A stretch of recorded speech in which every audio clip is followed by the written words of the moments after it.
न जाने क्या इसका मत हो गया है, यहां केवल समय बर्बाद करने के लिए आया है। रावण के हृदय के उद्गारों को जानना चाहता है मूर्ख, लेकिन अब मुझे वो काम करना चाहिए जिस कारण को लेकर के यहां पर मेरा पदार्पण हुआ है। निशासुंदरी के वैष्णव साम्राज्य में स्वर्णमयी लंका की प्रखर अट्टालिकाओं पर शहर किए हुए दशानन के स्वयं प्रदेशों में एक आकाशवाणी के द्वारा शब्द आता है कि लंकेश सावधान। मेरी दृष्टि इधर उधर घूमी, मैंने देखा कोई भी नजर नहीं आया। पुनः सैन्य करने को तत्पर हुआ, फिर से वही आवाज कि लंकेश सावधान।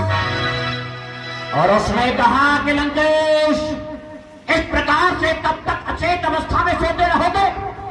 तुम्हें मोक्ष प्रदान करने वाला तुम्हारा मुक्तिदाता इस समय मिथिलापुरी में पधारा हुआ है।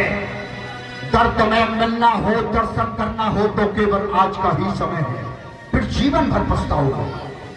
अब करूं है कार्य जिस हेतु आया हूं यहां, चल करके देखूं तो सही मेरा बैरी विराजा है। मुझे देखना चाहिए उस मुक्तिदाता की ओर।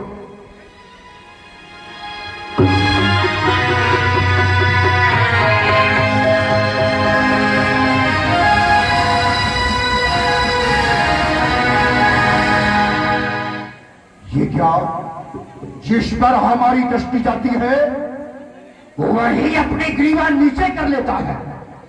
कोई भी हमारे सामने दृष्टि नहीं मिला सकता। तो क्या वो आकाशवाणी मिथ्या है? नहीं, आकाशवाणी मिथ्या नहीं हो सकती है। पुनः एक बार प्रयास करके देखना चाहिए।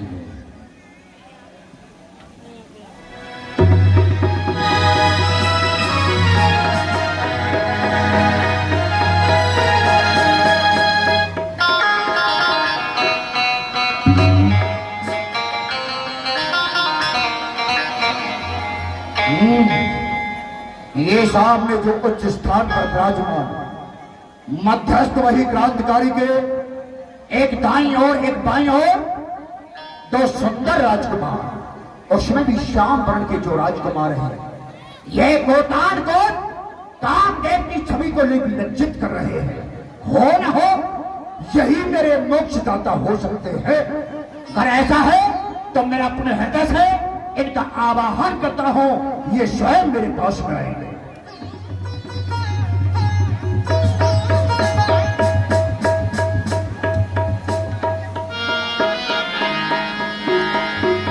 राम सिया राम सिया राम सिया राम, राम सिया राम सिया राम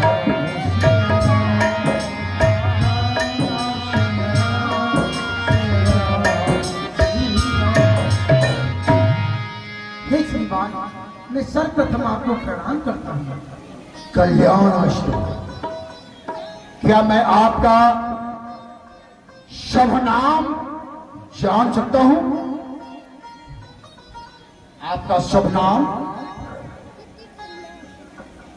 हे श्रीमान, मेरा नाम है राम। कौन सा राम? रमन्ते योगिनो हृदय समन्वद्यते इति रामः। क्या वह राम यस्वासतम्यो वेदो प्रोखलम जगत तस्नमय सही सर्वात्मा राम रूप जनार्दन? क्या वह राम वेद जने नेक नेक कहकर के गायन करते हैं? क्या वो राम जिसके श्वास प्रश्वास से वेदों की ऋचाएं जन्म लेती है?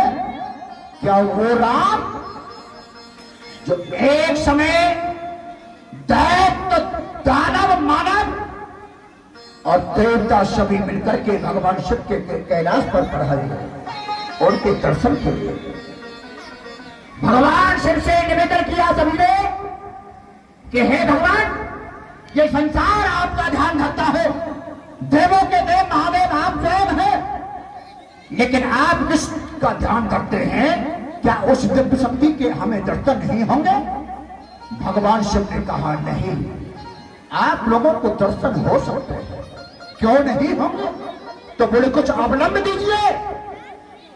भगवान शिव ने उस समय एक ग्रंथ की रचना की थी, जिस ग्रंथ का नाम था अद्भुत ग्रंथ। उस एक ग्रंथ को दैत्य देवता मानव सभी मांगने लगे, लेकिन उसमें 100 करोड़ श्लोक थे। भगवान शिव ने यहां पर तीनों को विभाजन किया। 100 करोड़ में से 33 करोड़ का जब विभाजन हुआ, शेष बचे 1 करोड़। 1 करोड़ में से भी विभाजन हुआ 33 लाख का। 1 लाख बचे। 1 लाख में से 33 हजार का विभाजन हुआ, 1000 बचे। दैत्य देवता मानव कहने लगे कि इसे हमें लाइए, हमें लाइए, हमें लाइए, लेकिन उसमें 1000 श्लोक थे।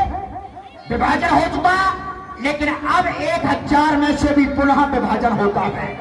300 का विभाजन हुआ, शेष बचे 100 श्लोक। 100 श्लोकों में से फिर से वही 33 का विभाजन हुआ। अब यहां पर केवल एक सूत्र बचा। दैत्य देवता मानव कहने लगे कि हमें लाइए, लेकिन एक सूत्र था, किस किस को दिया जाए? लेकिन उसमें 32 अक्षर थे, और वह 32 अक्षर वाला सूत्र कौन? हरि ओम ओम राम रामेति रामेति रमे रामे मनोरमे सह